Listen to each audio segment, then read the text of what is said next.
Hey Gemini, welcome back to Distilled Tarot. My name's Shannon. I'll be guiding you through today's reading. This is our daily reading for July 26th. Don't forget to like and subscribe if you'd like to keep these videos showing up in your feed. And thank you for all of your interaction. You guys are what keeps this channel going. What's going on with Gemini? The moon in reverse. So you're no longer stumbling forward. You have more sure footing. You know what's coming next. You feel like,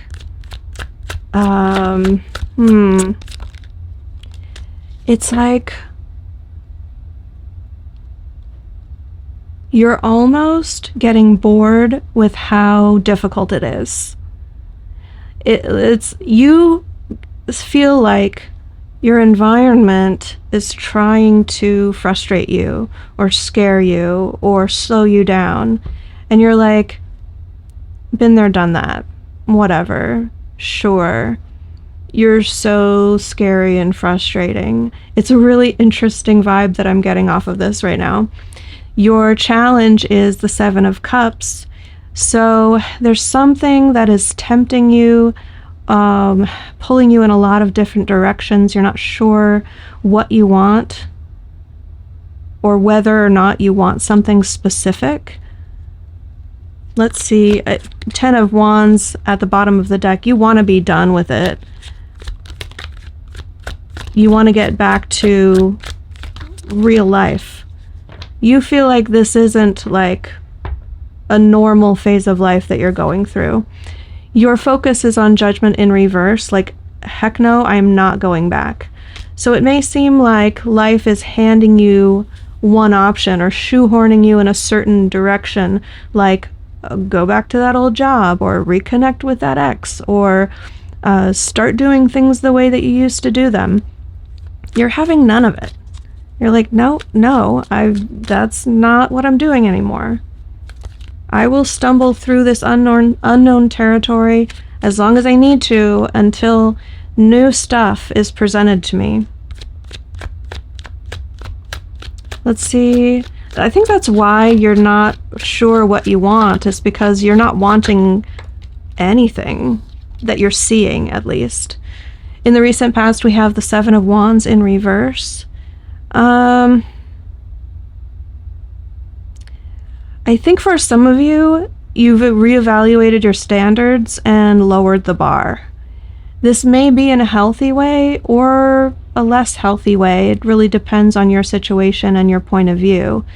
I think it boils down to prioritizing, but you're also feeling like your standards may have been unreasonable or unattainable just because you weren't receiving any options that met those standards.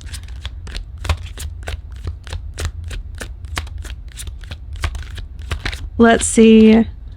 Your higher self perspective is the Seven of Swords in reverse. So throughout this phase in your life, you will start to be a lot more perceptive of things that used to be hidden from you, and you will also be more open about the things that you used to keep very private. So there's this sense of opening up and connecting, which really fits with if you are like breaking down barriers, being more open-minded, not being so it has to fulfill this list of conditions, otherwise I'm not going to engage with it.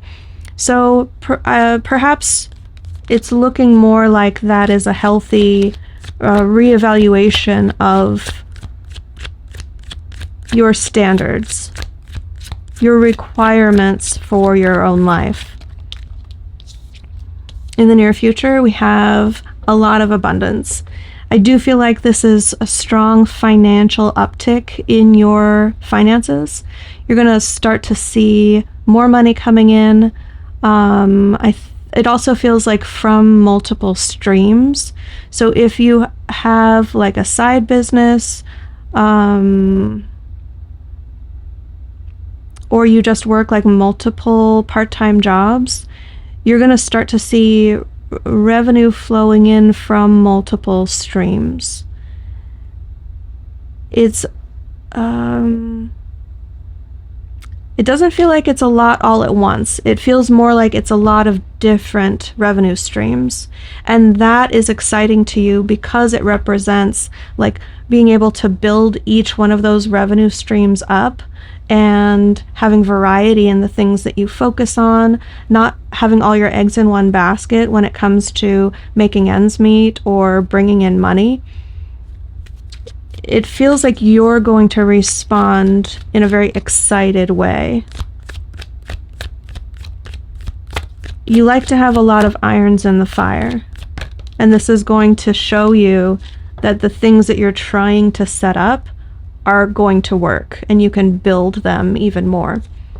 Your surprise energy is the Two of Wands. A new path emerges where you thought you were headed in one very specific direction. I think this is an offshoot of this energy where you start to see new revenue streams showing promise or showing results. And you're like, oh, okay, well, I'm going to move off in this direction and start paying attention to that side hustle or this way of making money. I think it's not just one offshoot from your path. So it's more like a Two of Wands represents a crossroads, but I think in this case it's one of those like 7-way intersections where you come to a crossroads and you're like, okay, I get to play with like 7, 8, 9 different life paths. Your hopes and fears, we have the Ten of Wands. There is something that you really dislike about follow through, about when things build and build to their natural conclusion. The involvement that it requires from you isn't the fun part. You like starting new things, getting them off the ground, having variety, and you'd rather like be the type of person that is involved with startups or like a think tank sort of energy, rather than the one who dedicates themselves to one business or one course of action and gets inundated and busy and completely bogged down with all of the affairs of that business or enterprise. It's like part of you wants the things that you start to grow and build, but you don't necessarily want to be the one to handle all the end stage or like late stage development.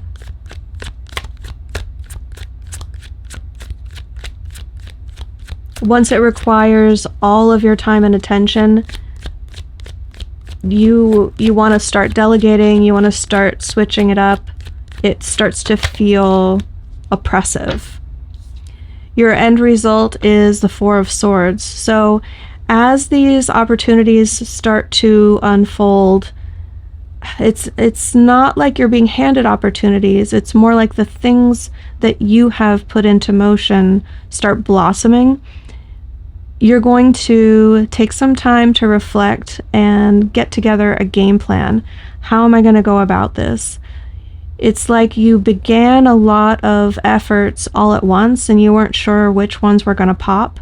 And now that you're starting to see what's going to work and what isn't, maybe you stop putting effort into a couple of things that you were trying to get off the ground in order to tend to the ones that are finding traction. But it's that moment with this Four of Swords where you get away from it all, you clear your head, and you really come up with a game plan. Let's see, what advice do we have for Gemini? The Magician. This is one of the Gemini cards. I see this as a very mercurial card, so I sometimes see Gemini and Virgo in this. But it's that creative mindset. You can really like think abstractly and put together things. You can see how things would work together that no one else could possibly correlate or connect. It's like, oh yeah, well, I know a little bit about this AI system and this automation system, and I know how to do video editing a little bit. I know how to do graphic design a little bit. So you know what? I could combine all of these skills and knowledge and ability in a variety of different ways. I could apply that to how I enjoy gaming. I could apply that to how I enjoy sports. And this all has to do with how you are creating your own outcomes based on all the little bits and pieces of your life experience. So Spirit is acknowledging it, celebrating you for it, and saying, yes, more of this. Keep up with your magician energy. So Gemini, I hope that helped. Have a great day, and I'll see you back tomorrow. Thanks for watching. If you enjoyed this and would like a personal reading, follow this link in the description box below, and consider becoming a channel member for access to exclusive, members-only readings and live streams.